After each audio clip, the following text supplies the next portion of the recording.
amigos televidentes, una vez más con ustedes, Luisa Ramírez y Laura Serrata, en otra entrega de su programa Ministerio Público TV, el programa de la Procuraduría General de la República. El mes de abril fue declarado el mes de la prevención del abuso infantil y por eso todos nosotros tenemos la responsabilidad de proporcionarles a nuestros niños, niñas y adolescentes las herramientas necesarias para que puedan desarrollarse en un ambiente seguro y adecuado. Así es, Laura. En nuestra entrevista central de esta semana conversaremos con la doctora Rosa Flores, quien es la directora del Centro de Atención Integral para Niños, Niñas y Adolescentes en Consumo de Sustancias Psicoactivas. Además estarán con nosotros el señor Javier Vallejo y Eddie Skinner, con quienes conversaremos sobre la planificación y elaboración del Plan Plurianual de Coordinación Especializada de Niños, Niñas y Adolescentes. Además, el reportaje de la semana, las cápsulas informativas y las actividades de la Procuraduría General forman parte de todo el contenido que tenemos para ti en tu programa Ministerio Público TV. Acompáñanos.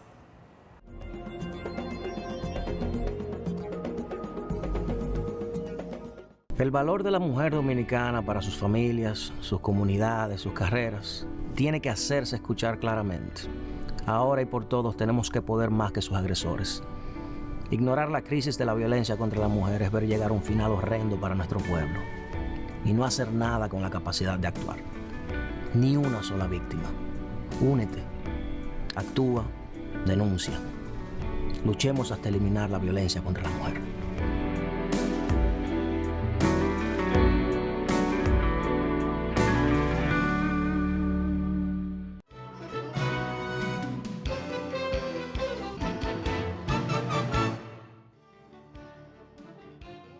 Los castigos físicos afectan a la mitad de los niños, niñas y adolescentes de nuestro país, y en la mayoría de los casos, los autores son los padres. Para evitar el abuso infantil en momentos de irritabilidad, pruebe alguna de estas alternativas.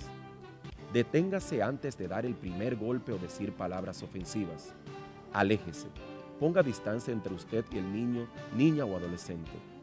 Respire profundo. Exhale lentamente mientras cuentas del 1 al 10. Quédese unos minutos en otra habitación, deje a los niños y niñas afuera mientras usted se tranquiliza. Hagamos nuestro mayor esfuerzo para evitar el abuso infantil.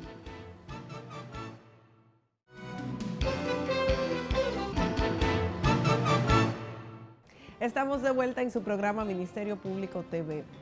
El aumento del consumo de droga en nuestro país es un problema que afecta a las familias sin importar su condición o clase social. Esta situación afecta directamente a nuestros niños, niñas y adolescentes.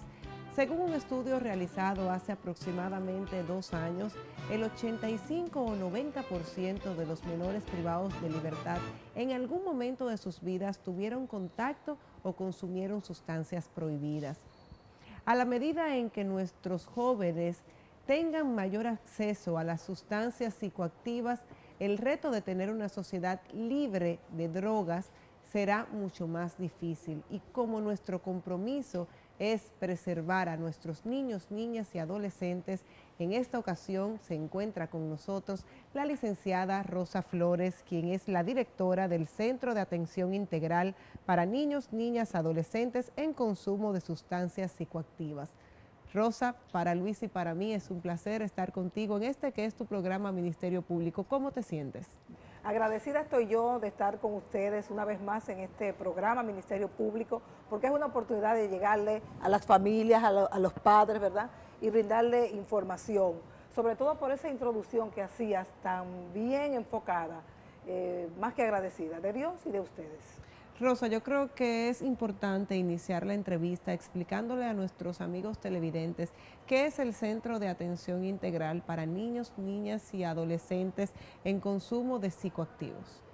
Bueno, el Centro de Atención Integral a Niños, Niñas y Adolescentes en Consumo de Sustancias Psicoactivas, por sus siglas CAINAT, es una institución del Estado, ¿verdad? Creada por la alianza de 6 instituciones, el Ministerio Público, o sea, a través de la Procuraduría General de la República, el Consejo Nacional de Drogas, el Ministerio de Salud Pública, el Ministerio de Educación, el Consejo Nacional para la Niñez y la Alcaldía del Distrito Nacional.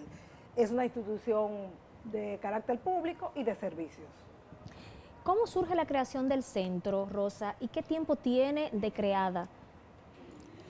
Como bien enfocaba, surge ante la problemática que se venía ya evidenciando del aumento del consumo de estas sustancias entre nuestra población de niños y de adolescentes. Porque aunque muchas personas no lo crean, hay niños que están en el consumo de sustancias psicoactivas, principalmente de alcohol, que es la puerta de entrada. Entonces, como se iba evidenciando cómo cada día más iba en aumento este consumo, se unen estas instituciones, personas que en ese momento pudieron darse cuenta de esto, se firma este acuerdo y bueno, pues surge como producto este centro. ¿Tiene cuánto tiempo ya aperturado para darle ese servicio a la ciudadanía? Bueno, inicia la apertura formal, se hizo en diciembre del 2011, ya prácticamente 6 años, pero no es hasta septiembre del 2012 que iniciamos los servicios. O sea que son unos 6 años ya de servicio a la población. Tomando en cuenta, Rosa, que este centro nace por 6 instituciones que se unen para dar apoyo a estos niños, niñas y adolescentes que se encuentran en sustancias, en consumo o en contacto directo con sustancias psicoactivas, ¿cómo es la estructura organizacional del mismo? Bueno, interesante. Te diría, lo primero es que es algo, yo diría, único. Ahí se da una alianza, no solamente en lo que tiene que ver con todas las organizaciones que integran el centro, que se unen para integrarlo, sino también así vemos que en su estructura organizativa contamos con un equipo multidisciplinario, compuesto por psicólogos, psiquiatras, educadores, trabajador social, abogados y un equipo administrativo de apoyo. Entonces, esa estructura se rige, hay una dirección general, ¿verdad? Hay un área administrativa, un área de seguridad y también un área propia del equipo técnico, donde están aglutinados todos los profesionales coordinados por una profesional de la psicología infanto-juvenil, derivada por el Ministerio de Educación, que es la licenciada Santana. ¿Y qué se persigue a través de este centro? ¿Cuál es el objetivo esencial de la creación de un centro para niños, niñas y adolescentes que estén en contacto con sustancias psicoactivas? Sí, mira, como bien enfocabas en la introducción, hay una problemática en el país de aumento en el consumo. Y decías muy correctamente que esto va a frenar el que podamos tener, de alguna manera, diciéndolo así, ¿verdad?, el tener una sociedad libre de drogas. Pero yo diría que no solamente una sociedad libre de drogas, sino una sociedad menos segura, ¿verdad? Claro. Una sociedad donde haya una convivencia más difícil, por el hecho de que nuestros niños, nuestros adolescentes, son los que están encargados de en el día de mañana, no muy lejos como a veces lo vemos, llevar el estandarte de lo que es el desarrollo de este país. Entonces, en la medida en que nuestros jóvenes cada día más se involucran en el consumo, van a estar enajenados. O sea, son jóvenes que desertan de la escuela, son jóvenes que entran en conflicto con la ley penal, son jóvenes que se embarazan, las adolescentes se embarazan tempranamente y entonces esto atenta directamente contra lo que es ese rol de nuestra juventud, de estar formándose, capacitándose, para hacerse entes productivos e integrarse a todo lo que es la productividad del país. ¿Cómo ingresa un menor de edad, Rosa, al centro si se ve ya dentro de un proceso de consumo psicoactivo?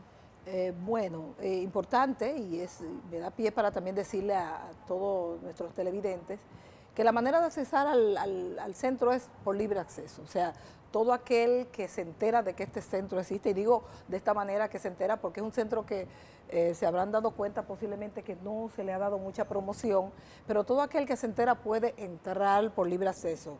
De manera voluntaria. De manera voluntaria, sí, de manera voluntaria. Porque es, como bien decía, es una entidad del Estado, es pública, no se cobra, los servicios no son cobrados en el centro, y entonces todo el que se entere y que como condición tenga un adolescente o un niño en consumo de sustancias, puede llegar. Ahora, regularmente, ¿cómo nos llegan? Nos llegan principalmente a través de las fiscalías de niños, niñas y adolescentes. Nos llegan a través de la Dirección de la Persona Adolescente en conflicto con la ley penal. Nos llegan del Centro de Atención a Niños, Niñas y Adolescentes Víctimas de Violencia, pero nos llegan de colegios también. nos llegan de algunas ONG con las cuales hemos logrado establecer algún nivel de coordinación. O sea que el que llega, hay todo un proceso que se cumple, un protocolo de admisión y todo un flujo dentro del centro para recibir el servicio. Y ese menor en conflicto con la ley que te es referido, como dices, por alguna de las fiscalías de niños, niñas y adolescentes, también tiene la potestad voluntaria de ingresar, o ya el que te llegó referido por una fiscalía tiene la obligación de permanecer en el centro. Bueno, ahí quiero diferenciar dos cosas. Sí. El que nos llegue referido de una fiscalía no necesariamente es porque esté en conflicto con la ley. Regularmente son adolescentes que llegan porque sus padres los llevan a la fiscalía porque les hizo un robo, porque agredió a uno de sus hermanitos, porque agredió a un vecino. Entonces, los mismos padres son los que los llevan a la fiscalía, las fiscalías que ya conocen del centro y que ven la conducta, porque ante esa conducta alterada, entonces dicen, sospechan, puede estar en consumo y son derivados al centro. Ahora, los que están en conflicto con la ley penal nos llegan a través, los menos hasta ahora, de una sentencia derivada por un juez, por un tribunal competente. Otros llegan porque están en una medida socioeducativa y la dirección de la persona adolescente en conflicto con la ley penal está ubicada justamente debajo de donde nosotros estamos ubicados. Entonces ya conocemos, tenemos una coordinación y ellos refieren al adolescente al centro. Rosa, queremos saber cuáles son los niveles de consumo que presentan entre los niños y los adolescentes en nuestro país en la actualidad. Bueno, al inicio, en la introducción que hiciera Laura, ella hacía referencia a entre un 85 a un 90% de consumo de nuestra población, sobre todo referido a la población de adolescentes que están en conflicto con la ley penal y privados de su libertad. Yo puedo decirles que en el centro, en este momento, en estos 6 años, casi 6 años, se han recibido 524 adolescentes. Y que si vemos cuál es el patrón de consumo, regularmente son adolescentes que están en un consumo no habitual, gracias a Dios, y hay que decirlo así, no habitual, con lo cual nos da la oportunidad de poder rehabilitar para reinsertar a estos adolescentes.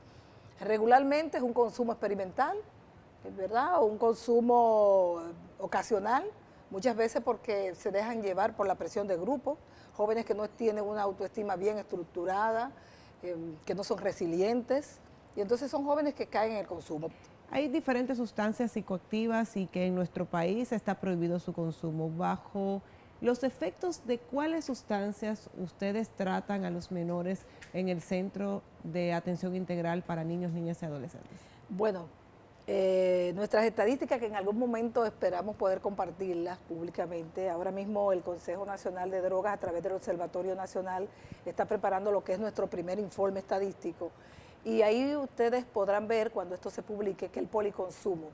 Y cuando hablamos de policonsumo, que es lo primero, lo número 1, estamos hablando del consumo de alcohol, marihuana, cocaína, todo mezclado, y tabaco. Wow. Todo mezclado.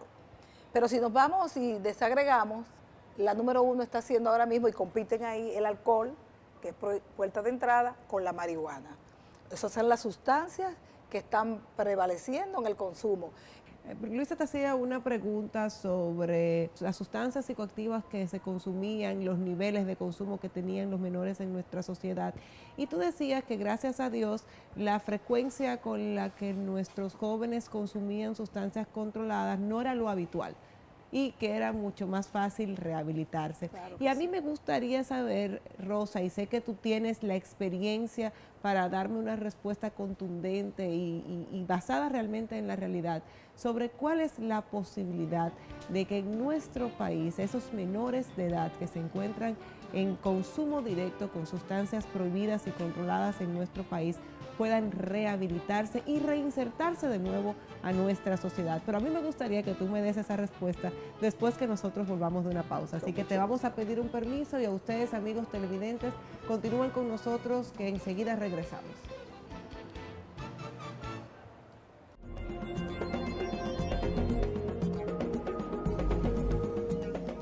Tenemos como sociedad que rebasar la violencia contra la mujer, todos juntos, empezando por la educación y el deporte de las generaciones que nos siguen. Nosotros como juventud no podemos dejar pasar por alto las agresiones, nunca. Si las mujeres dominicanas no se sienten protegidas, nosotros como sociedad estamos perdidos. Ni una sola abusada. Únete, actúa, denuncia.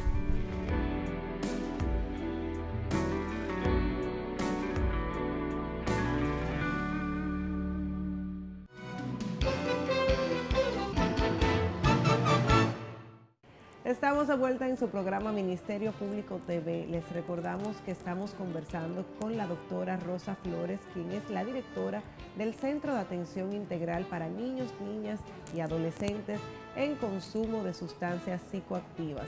Rosa, antes de irnos a la pausa, yo te preguntaba cuál es la probabilidad que existe en nuestro país, al menos, de que los menores que se encuentran en contacto o consumo con sustancias prohibidas puedan rehabilitarse y reintegrarse a nuestra sociedad. Bueno, tremenda pregunta esa. Y voy a tratar de poder responder. Lo primero es que cuando hablamos de un adolescente, es un ser humano que está en formación, cuyo cerebro está en formación, en desarrollo. Por tanto, por esa neuroplasticidad, tenemos toda la oportunidad de iniciar oportunamente un tratamiento y que ese tratamiento tenga unos efectos positivos.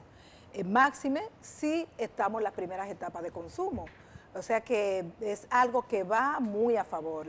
Pero yo te diría que tal vez un 80, 90% de probabilidades de que jovencitos que inician, adolescentes que inician en este consumo, bajo un consumo experimental, un consumo no habitual, van a responder y van a salir. Regularmente hay algunos que incluso pueden salir hasta sin tratamiento, solo con el hecho de estar aislado del consumo. En el segmento anterior hablamos de la estructura y organización del centro. Sin embargo, a mí me gustaría saber, Rosa, ¿cómo opera el centro en sí? O sea, estamos hablando de un internado, si se pudiera decir, donde los jóvenes ingresan y tienen que permanecer en él mañana, tarde y noche, incluso dormir en el centro. Sí. Excelente pregunta, porque es bueno que sepa la ciudadanía, que sepan los padres, que es un centro ambulatorio. Okay. ¿Qué significa esto? Que los adolescentes, según el programa, van a estar yendo una vez a la semana o cada 15 días o 2 veces por semana. De esa manera es como van a acudir. O sea, no se quedan a dormir porque no es un residencial. Y qué bueno, porque eso me da la oportunidad de decirte, nos hace falta un residencial, porque hay casos que no califican bajo un modelo ambulatorio.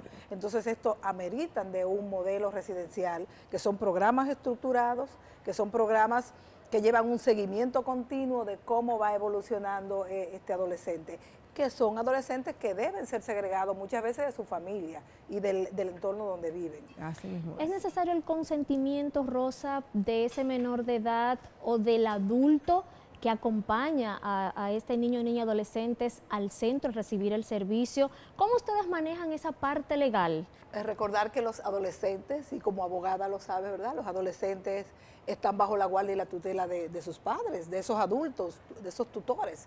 Entonces, regularmente, una de las condiciones que se pide en el programa, estos adolescentes y niños llegan acompañados de estos adultos, que son los que dan el sí. Pero no obstante, se hace un proceso con ellos, porque si el jovencito se niega, y es muy duro, porque hemos tenido casos en que los jovencitos se niegan y dicen, no vuelvo. Entonces son padres que se desesperan y dicen, pero ¿qué se va a hacer? Pero que nosotros necesitamos que este niño acuda. Pero hay unos derechos, ¿verdad?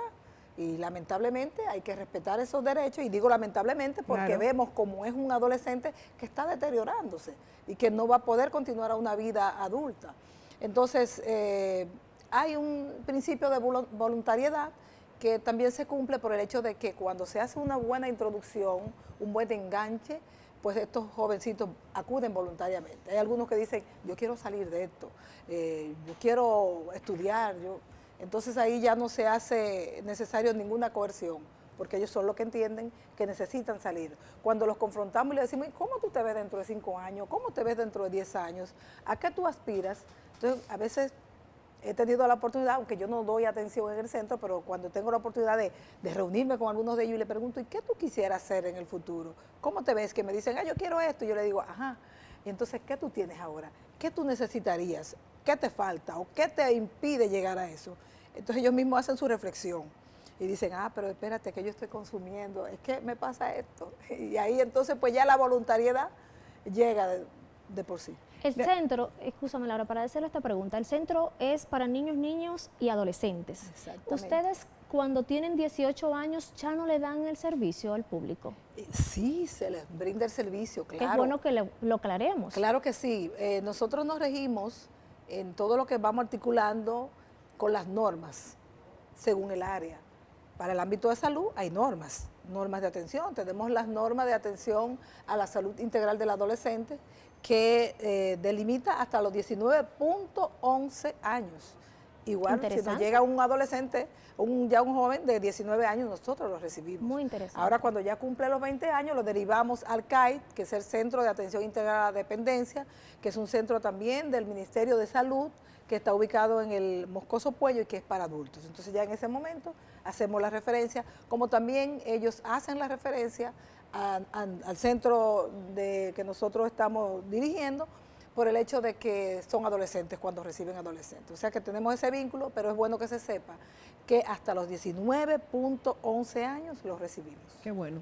Rosa, de acuerdo a tu experiencia, ¿cuáles son los factores que inciden para que nuestros niños y adolescentes caigan en el consumo de sustancias prohibidas y esto quizás los conlleve a delinquir en un futuro? Sí, bueno, es duro y lamentable decir que la desarticulación de los hogares está siendo una causa de primera línea. O sea, familias desintegradas, familias que no funcionan bien.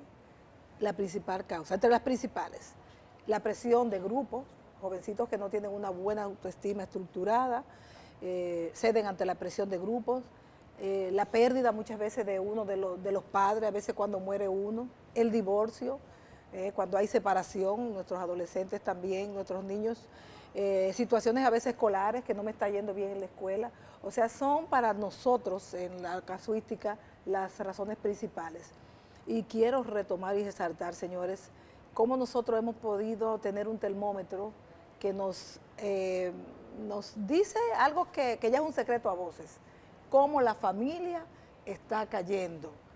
Yo quisiera que tú hablaras un poquito sobre la importancia que tiene que la sociedad en general se empodere con estos casos, porque como dije al inicio de la entrevista, esto es una problemática que afecta a las familias sin importar condición ni clase social. Y esos factores que tú dices inciden tanto en las familias poderosas como en familias de clases más bajas. Mira, mejor de ahí no pudieras haberlo dicho. Y esto me permite decir que cuando tenemos un adolescente y un niño en consumo de alcohol u otras sustancias psicoactivas, estamos frente a un signo, a un síntoma de algo que sucede. El consumo de drogas viene por otra situación que hay en esa familia, o sea, no es algo así, podrán haber algunos casos excepcionales, pero regularmente cuando se va a la historia y al análisis, algo está pasando en esa familia, o hay violencia, o hay crisis porque hay situación económica, o como bien decía, hay una ruptura, hay situaciones que son las que están agravando y llevando a nuestros adolescentes al consumo. Entonces, es bueno y oportuno para hacer un llamado, como bien decías, a la ciudadanía, a nosotros, a los adultos, a los padres, ¿verdad? Que entendamos que una vez que tenemos hijos, tenemos que ser responsables. Tenemos que ser responsables y tenemos que buscar soluciones, porque ellos son los grandes afectados, los que salen perdiendo en toda esta situación. Rosa, ¿cómo nosotros podemos detectar en el seno de nuestro hogar cuando un adolescente hay una alta propensión a caer en el consumo psicoactivo? ¿Y qué tipo de seguimiento se le puede dar a través del centro luego que están ya recibiendo la ayuda? Primeramente, para ser propensos, hablaba de estos factores que tienen que ver con esa convivencia que se da en el hogar. Cuando este jovencito crece en un hogar donde no hay afecto, donde no hay buena comunicación, donde no hay límites y reglas claras, todo se permite. O sea, son jóvenes que no van a estructurar una buena autoestima. Desde ya estamos teniendo a un joven propenso a que pudiera, frente a una presión de grupo, frente a una situación difícil de la vida, entonces involucrarse en el consumo de sustancias. Pero también vamos a ver los entornos. ¿Qué sucede hoy en día, señores? Y eso lo sabemos. Si hacemos, y sale a diario en las noticias, puntos de drogas por donde quiera, hay un fácil acceso a las sustancias psicoactivas. Hay una normativa, no se debe vender alcohol a los adolescentes, pero vemos cómo nuestros adolescentes, nuestros niños los enviamos nosotros mismos al colmado, a que compren la cerveza, a que te compren el cigarrillo, entonces desde ya ellos se van poniendo en contacto. Nosotros los vamos haciendo vulnerables por esas situaciones. Y una de las cosas, y quiero enfocarlo en este momento, es que el Ministerio de Salud está liderando lo que es el clúster de alcohol, que busca precisamente llevar información a la ciudadanía, que se refuercen todas estas estrategias de prevención para que entendamos. Es una mesa donde se reúnen diferentes instituciones del Estado. Entre ellas puedo citar el Ministerio Público, el Ministerio de Interior y Policía, el Ministerio de Educación, la PREMAT, que es el órgano que tiene que ver con todo lo de regulación de tránsito, o sea, entre otros organismos, y que buscan precisamente esto, llegar a los hogares, llegarle a los padres, para que entendamos cómo debe ser esa educación. Tiene que haber amor, pero tiene que haber límites, y límites claros. ¿Cuál sería entonces el papel que juegan los padres, el entorno familiar y hasta las escuelas? Porque ustedes como centro se encargan de dar un tratamiento durante X horas semanal o quincenal, como explicaste, pero la mayor parte del tiempo el menor de edad vuelve a su entorno familiar. Claro que ¿Cómo sí. entonces deben manejarse o cómo juegan o cómo deben interactuar esos padres conjuntamente con el tratamiento que ustedes están ofreciendo? Sí, es fundamental contar con el apoyo de la familia en el proceso de tratamiento. El adolescente, el niño que no tiene ese apoyo familiar es un programa, un proyecto que va a perecer. O sea, no vamos a tener resultados positivos. Es necesario, ¿por qué? Porque el adolescente necesita de ese apoyo emocional, necesita de esa persona que muchas veces es el que va a estar dándole el seguimiento al tratamiento, que se cumpla el tratamiento, que se cumplan las tareas que son asignadas. Es ese soporte el que va a vigilar que el niño se integre a la escuela, que el niño continúe, que haga sus tareas, que cualquier necesidad que el niño tenga o el adolescente pueda ser suplida. Sin un adulto significativo o un familiar es un fracaso. Y puedo citar, creo que nunca pierdo la oportunidad de hablar de un caso X que nosotros tuvimos, que ha sido emblemático para el centro, de un niño que nos llegó cuando tenía 12 años. Hoy en día ya este niño es un adolescente de 17 años que lamentablemente está en la calle. ¿Por qué? Porque no se contaba en ese momento con ese apoyo familiar. La madre falleció cuando él tenía 4 años y el padre, un padre poco responsable, un padre que no entendía de qué se trataba todo esto del consumo, dijo, yo no, ese muchacho que se lo lleve, ¿quién lo trajo? Wow. Y lo abandonó. Y ese niño ha estado preso no sé cuántas veces, lo han baleado, y él está vivo por obra y gracia del Espíritu Santo, vamos a decirlo así, porque al no contar con un programa residencial, ese niño no pudo ser rescatado.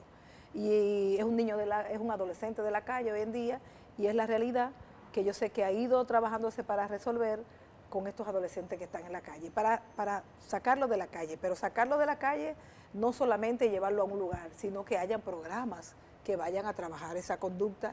¿Se circunscribe el servicio del Centro Rosa solamente al Distrito Nacional? Si por la ubicación geográfica, si por el concepto de cómo surgió, pudiéramos decir que surgió para el Distrito Nacional, pero la realidad es que nosotros recibimos adolescentes de toda la geografía nacional, recibimos de Higüey, de Puerto Plata, de San Cristóbal, de Baní, de San Francisco, entre otras provincias. Recibimos de la provincia de Santo Domingo, que es la segunda, ¿verdad?, que nos aporta casos que recibimos. Recibimos adolescentes de Los Alcarrizos, Herrera, o sea, de todos los barrios aledaños. Y en términos de esa procedencia, la gran mayoría nos llegan a través de la Fiscalía de Cristo Rey, de Villajuana, de la provincia de Santo Domingo. y en los últimos tiempos de la provincia de Higüey, a través también de la Fiscalía de Niñez y Adolescencia, y una organización que trabaja con adolescentes explotadas sexualmente. Y es bueno decir que muchas de estas adolescentes caen en lo que es la explotación sexual, porque no vamos a hablar de prostitución, un adolescente, un niño es explotado sexualmente, entonces esa es otra de las consecuencias que viene como parte de todo este andamiaje donde se involucra la violencia, la explotación sexual, todas esas cosas. Rosa, ¿cuál es tu visión profesional sobre esta problemática? Bueno, como profesional en el área de la salud, de toda esta situación que tiene que ver con el consumo de drogas, de alcohol y otras sustancias psicoactivas, decir que lamentablemente es algo que va en aumento. No mencionamos un artefacto, por decirlo así, que anda por ahí, que es esa juca, que los problemas que ha desencadenado. Es un problema, una problemática que va en aumento, que tenemos que prepararnos todos. Cuando hablamos en nuestra ley de interés superior del niño, es saber que no importa de qué índole sea la institución, de alguna manera tenemos un compromiso con esta población, que no podemos hablar de una visión de país donde vivamos con una paz ciudadana, si no tenemos una niñez y una adolescencia sana que va a ser la responsable de lograr esa visión que tenemos al 2030 en esa Estrategia Nacional de Desarrollo. Entonces, la visión es que va en aumento, pero que si nos unimos todos, si logramos articular todo ese sistema de atención, porque es todo un sistema de atención que hay que articular, no solamente desde el ámbito de la salud, porque esto es, al igual que el VIH, es un problema social. Entonces, si logramos articularlo, vamos a estar incidiendo. Yo creo que estamos a tiempo aún. Que primeramente también tenemos que saber cuál es la realidad, cuál es la prevalencia, qué está sucediendo para poder decir, mira, esto es lo que tenemos y aquí está la meta, allí es que vamos a llegar. De las cosas buenas, que las visiono también como buena de todo este proceso, es el hecho de que a través de acá de la Procuraduría General de la República, el centro ha quedado ya, ha fortalecido los lazos con el centro. Ustedes saben que, como les mencioné, la Procuraduría General de la República es de las instituciones que le dieron vida a este centro. Y el hecho de que en estos momentos se esté desarrollando el plan plurianual de la Coordinación Nacional de Niños, Niñas y Adolescentes es algo que viene a favorecer todo el accionar del centro, porque ahí entonces estamos insertados dentro de estas líneas de acción que tienen que ver con la protección, que tienen que ver con la reinserción, y entonces entendemos que van a venir mayores recursos de este ámbito, sobre todo porque una de las principales consecuencias es el conflicto con la ley. Adolescentes que entran en conflicto con la ley penal, entonces qué bueno que desde acá se está articulando toda esta estrategia de prevención, porque no hay mejor tratamiento que la prevención. Así es. Bueno, Rosa, se nos está acabando el tiempo, pero yo no quiero irme sin que le digamos a los amigos televidentes cómo un padre, un vecino, un hermano que sabe que tiene un hijo, un hermano, un vecino que consume drogas, que tiene este problema, puede comunicarse con ustedes, con el centro de atención, para poder referir a ese niño o adolescente. Bueno, sí, nosotros lo primero que estamos ubicados en el Ensanche La Fe, en la calle Luis Pérez García, número 49, esto es esquina Héctor Homero Hernández, Antigua San Cristóbal. Laboramos en horario de 8:30 de la mañana a 3 de la tarde, aunque hemos ampliado últimamente el horario a 4 de la tarde, porque estamos recibiendo más recursos humanos desde acá mismo, de la Procuraduría General de la República, desde el Ministerio de Salud, desde el Ministerio de Educación también, que juega un rol de primera línea, y que los teléfonos son el 809-368-1030, que es la recepción, el 809-368-1026, o sea que ahí vamos a atenderle. Todo es de libre acceso. Yo le diría a nuestra ciudadanía, quisiéramos no existir, pero hay una problemática y esto surge por esta problemática que, como bien señalabas, es grave, y es no tener miedo, a los padres no tener miedo, es buscar soluciones, es acudir a los lugares donde se le va a brindar la atención. Los casos que escapan a nosotros los referimos. Rosa, para mí, como siempre, es un placer hablar contigo y más sobre un tema tan importante como es este. Así que les deseamos muchísimos éxitos a través del Centro de Atención Integral para Niños, Niñas y Adolescentes. en consumo de sustancias psicoactivas. Muchísimas gracias, Rosa. Ustedes, amigos televidentes, continúen aquí con su programa Ministerio Público TV, que tenemos aún mucho más.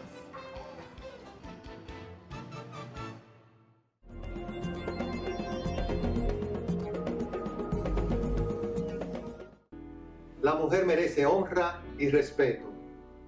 Los que niegan el valor humano de madres, hijas, esposas, amigas, líderes, empresarias, se apartan del amor y la verdad. Ni una sola acusada. Únete, actúa, denuncia. Luchemos hasta eliminar la violencia contra la mujer.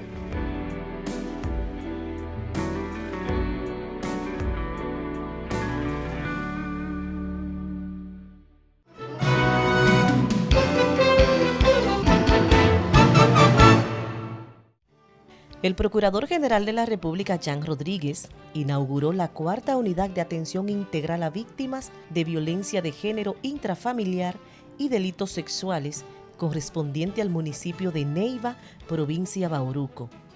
El objetivo de esta apertura es que las mujeres víctimas de violencia de género, residentes en esta localidad, cuenten con un lugar adecuado para realizar sus denuncias. En esta unidad de atención a víctimas, la mujer agredida contará con un espacio digno para ser asistida, donde no será revictimizada y será atendida por un personal multidisciplinario especializado en el área de violencia que le dará un trato humano desde su llegada a la unidad.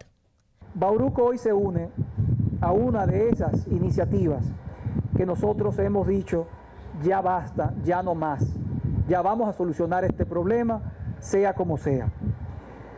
Hoy quiero que sepan que ustedes tendrán, a partir de esta fecha, dentro del equipo que se inaugura, una procuradora fiscal coordinadora, una fiscal investigadora, una psicóloga forense, una ginecóloga forense, un médico legista, una trabajadora social, abogados ayudantes, recepcionistas, secretarias, mensajeros externos y conserjes.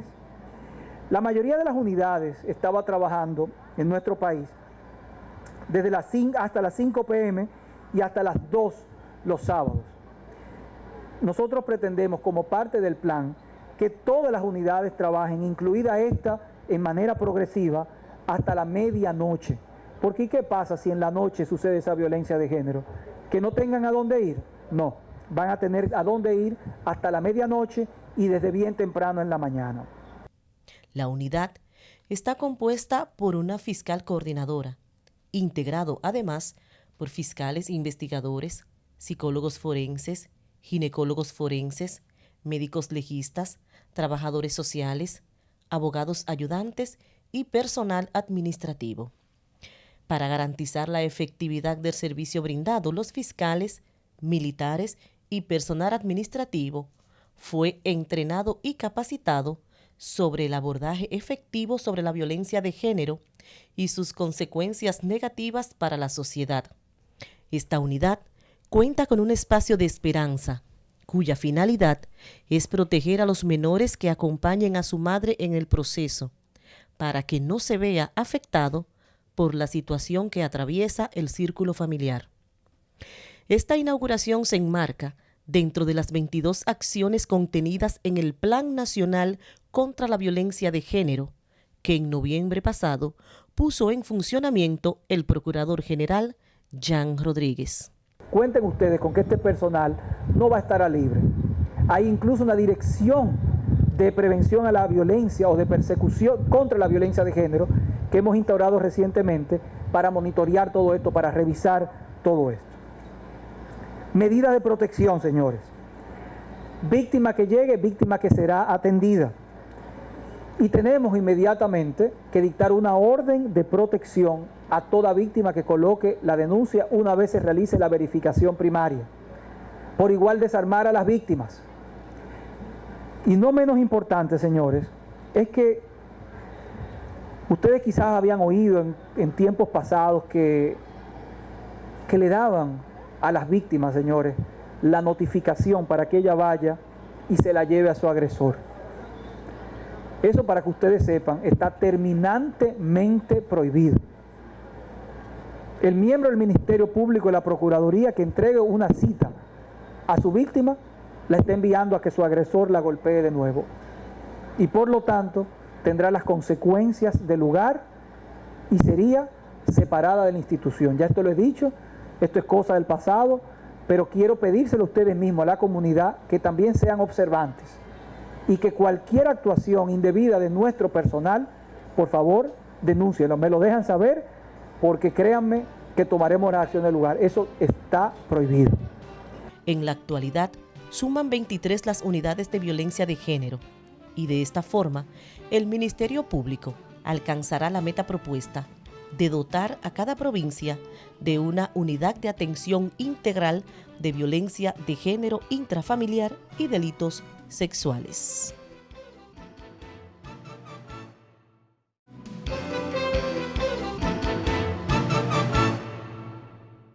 Estamos de vuelta en su programa Ministerio Público TV.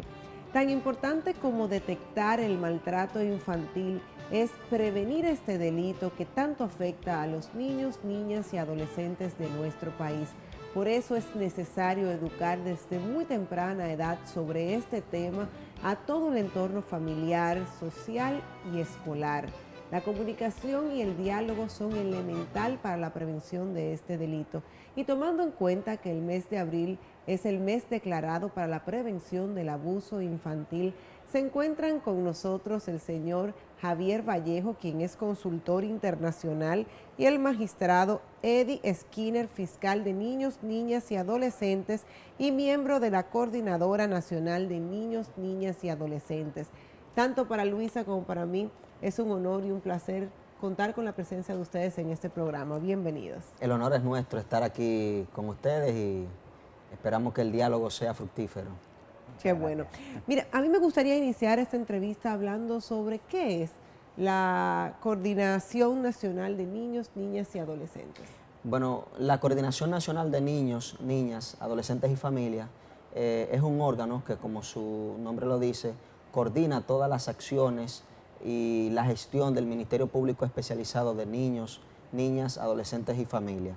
Y todo lo que tiene que ver con el tema de la implementación de la Ley 136-03, que es el Código para el Sistema de Protección y los Derechos Fundamentales de Niños, Niñas y Adolescentes. Un poco desde la óptica del Ministerio Público y de la línea de la Procuraduría General de la República en materia de niñez, adolescencia y familia. En sí es un órgano que coordina, supervisa y gestiona toda la labor del Ministerio Público Especializado de Niños, Niñas y Adolescentes. Esa es la esencia de la Coordinación Nacional de Niños, Niñas, Adolescentes y Familias. ¿Qué tiempo tiene funcionando la Coordinación Nacional de NNA? Bueno, la resolución es del 2007, okay, que la 012 que crea la Coordinación Nacional de Niños, Niñas, Adolescentes y Familias.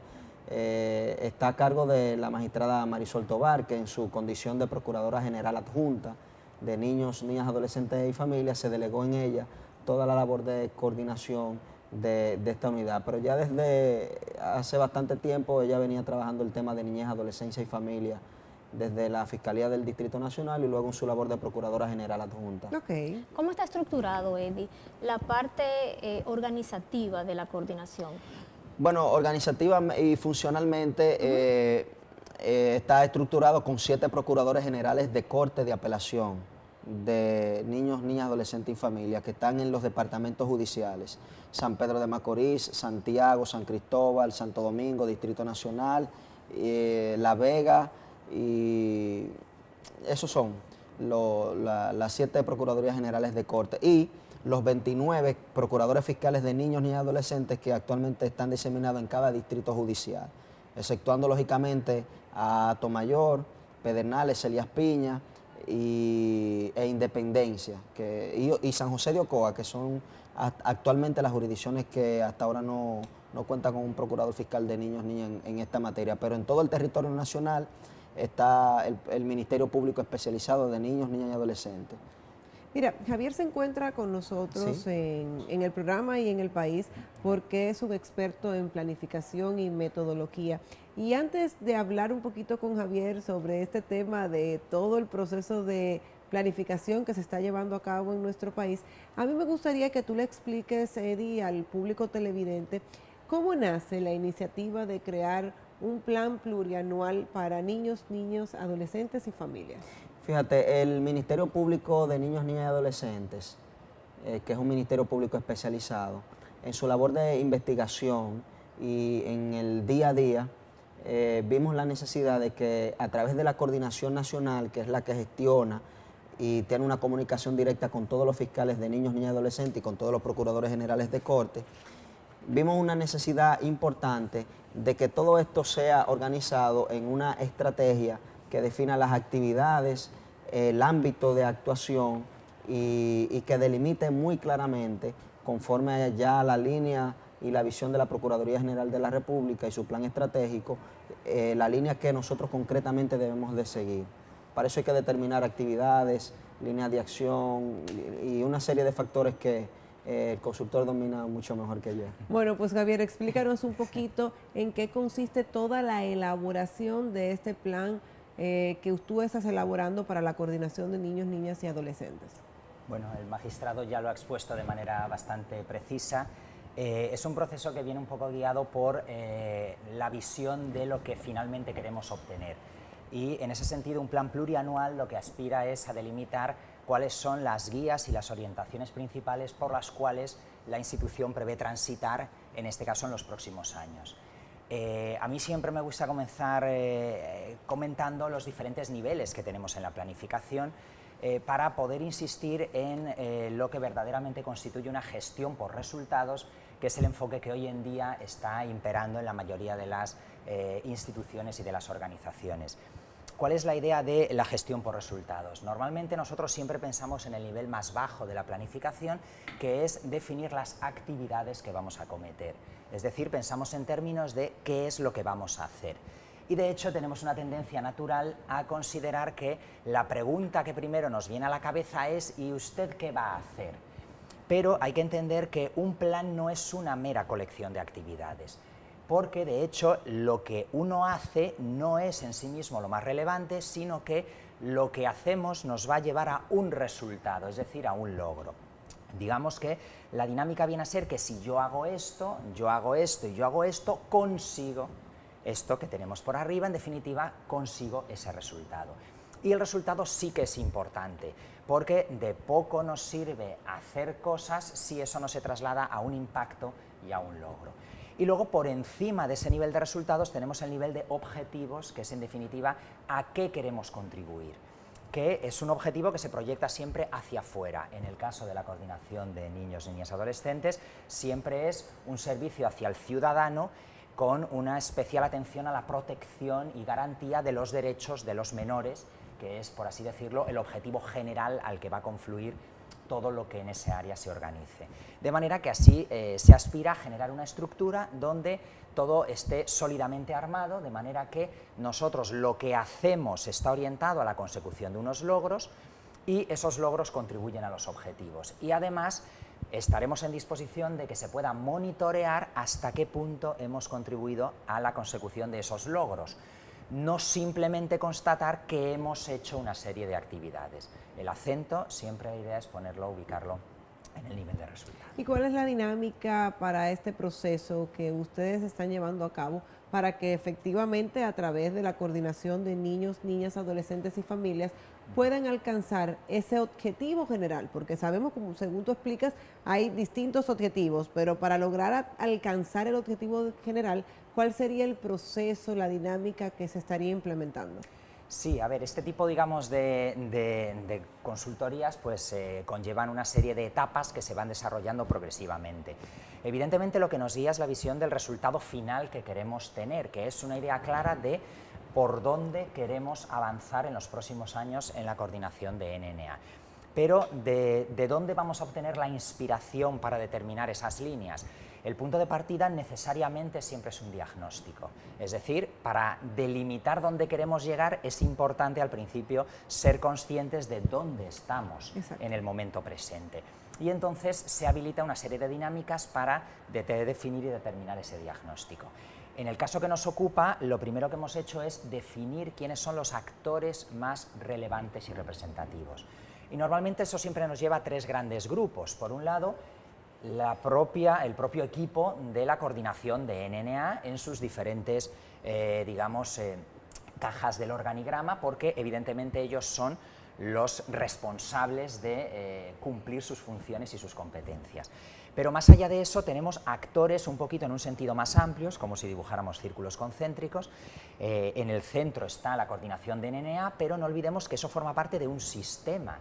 Entonces aquí entran otra serie de operadores que también inciden sobre ese ámbito que en definitiva es la protección de los derechos de niños, niñas y adolescentes. Por lo tanto, el campo de actores se va ampliando a diferentes ministerios, como puede ser el tema de educación, como puede ser el tema de salud, al Poder Judicial, a la Defensa Pública, es decir, instituciones que confluyen sobre este mismo ámbito. Y luego ya, en última instancia, hay que hacerlo extensible a actores que, si bien no tienen un rol, una responsabilidad directa desde la institucionalidad, también trabajan de manera muy dedicada y muy aterrizada sobre el tema, donde entraría aquí, pues, por ejemplo, sociedad civil, y actores de ese tipo. ¿Para qué? Porque todos ellos es importante que nos transmitan esa visión. A partir de ahí se desarrollan, una vez que están delimitados los grupos, una serie de técnicas y herramientas para ese mejor proceso de obtención de información, en las que, si acaso, ahora luego podemos profundizar un poco. Herramientas que van desde las entrevistas individuales, los talleres participativos y, bueno, diferentes metodologías y dinámicas que se adaptan siempre a la particularidad del tema y de los interlocutores. Y bueno, con todo esto pues aspiramos a configurar en esta fase, de hecho estamos ahora mismo, pues todos aquellos inputs que nos van a alimentar el diagnóstico. Una vez que tengamos el diagnóstico, esto se va a trasladar a la obtención de líneas de mejora, es decir, cauces de, pues por aquí tenemos una posibilidad de avance. Y esas líneas de mejora son las que en última instancia nos van a alimentar la definición de objetivos y líneas de intervención que van a configurar el plan. ¿Cómo incide la planificación estratégica en la gestión de las actividades de niños y adolescentes de la coordinación? ¿Cómo incidiría? Bueno, marcaría un precedente importante, ya que no tan solo verificaría la forma en que estaría ordenado, en que está ordenado el Ministerio Público Especializado de Niños, Niñas y Adolescentes, delimitaría una estrategia de intervención directa para mejorar inclusive los servicios que se ofrecen a través de cada Procuraduría Fiscal de Niños, Niñas y Adolescentes o cada Procuraduría General de Corte, mejorar la eficiencia del Ministerio Público Especializado, por ejemplo, en temas de investigación, litigación, cuestiones sobre acusación y una serie de factores que inciden en el desempeño del Ministerio Público Especializado de Niños, Niñas y Adolescentes, o que podrían incidir en el Ministerio Público a nivel general. Tú participaste en la elaboración del plan estratégico de la Procuraduría General de la República. Sí. Entonces me gustaría saber cómo va a incidir, cómo se va a vincular este plan plurianual de niños, niñas y adolescentes con ese plan estratégico de la Procuraduría General de la República.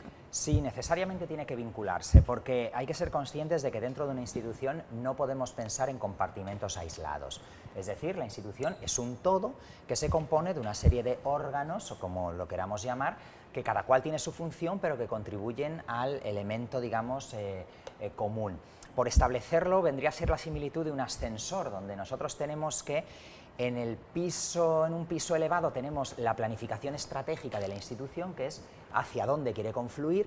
Esa planificación estratégica institucional, de hecho, incluso está referenciada a elementos de planificación en un nivel ya más estatal, como puede ser la Estrategia Nacional de Desarrollo, el Plan Plurianual del Sector Público, porque siempre debe haber ese alineamiento. Es lo que hace que todos rememos juntos en la misma dirección. Y una vez que tenemos la planificación estratégica institucional, bajamos a la planificación, en este caso plurianual, y luego de ahí se alimentará lo que llamamos la planificación operativa, que ahí ya sí es donde ejercicio a ejercicio se define lo que haremos en el día a día. Inmediatamente se termine ese plan plurianual que se está trabajando actualmente, Eddie, ¿cuáles son los resultados que ustedes como coordinación de niños, niñas y adolescentes y familias esperan de ese plan?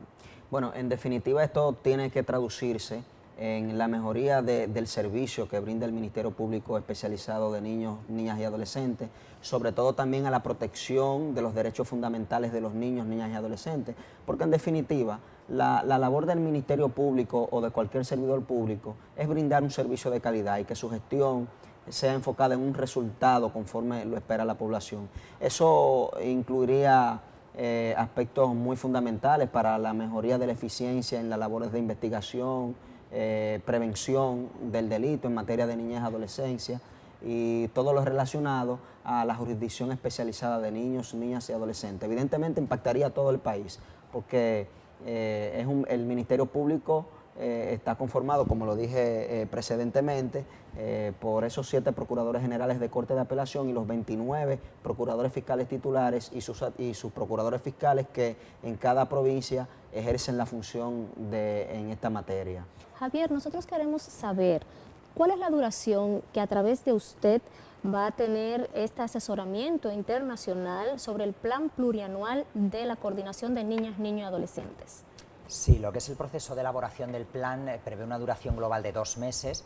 Es un proceso que cuenta con el financiamiento de la Agencia Española de Cooperación Internacional y luego a partir de ahí, una vez que ya esté el plan, ya vendrá esa fase que es un continuo en el que bajo el liderazgo de la magistrada Marisol Tobar se llevarán a cabo las acciones previstas en las líneas de intervención del plan con la aspiración de contribuir a esos logros y a esos objetivos que aspiran a esa mejor calidad del servicio en última instancia. Una vez se concluya el Plan Plurianual de Niños, Niñas, Adolescentes y Familias, ¿cuáles son los resultados que ustedes están esperando? Bueno, evidentemente que todo esto tiene que traducirse en la mejoría de la eficiencia de los servicios que ofrece el Ministerio Público Especializado de Niños, Niñas y Adolescentes, porque en definitiva todo gestor público lo que debe procurar es la calidad del servicio y en esta ocasión, lógicamente, mejorar el tema y fortalecer la protección integral de los derechos fundamentales de niños, niñas y adolescentes. Todo esto deberá traducirse en esos resultados. A través de la mejoría en la etapa tanto de investigación, protección y prevención del Ministerio Público Especializado de Niños, Niñas y Adolescentes. Lógicamente nosotros estamos bastante agradecidos de que la Agencia Española de Cooperación Internacional para el Desarrollo haya financiado la realización de este proyecto para la construcción del plan plurianual, la apertura de la agencia para facilitar un consultor de la experiencia de Javier Vallejo. Creo que ha sido formidable y espero que los resultados sean en esta línea. Estamos bastante agradecidos tanto de la cooperación española como del consultor que ellos nos han brindado para la construcción de este plan. Bueno, y nosotros también estamos agradecidas de que ustedes estén en este programa hablándonos un poquito sobre cuáles son los planes que ustedes tienen para precisamente garantizar la protección de los derechos fundamentales de los niños, niñas y adolescentes. Muchísimas gracias, Javier. Muchísimas gracias, Eddie. A ustedes, amigos televidentes, continúen con nosotros que aún hay más de su programa Ministerio Público TV.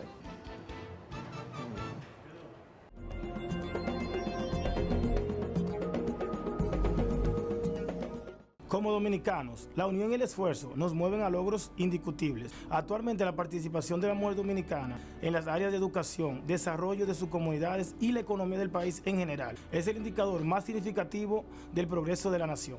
Muchas, inclusive, llevando la carga económica principal de sus hogares. Tenemos que pisar firme y actuar con tiempo. Tenemos que vencer este mal para que todas las próximas generaciones triunfen. Ni una sola víctima. Únete, actúa, denuncia, luchemos hasta eliminar la violencia contra la mujer.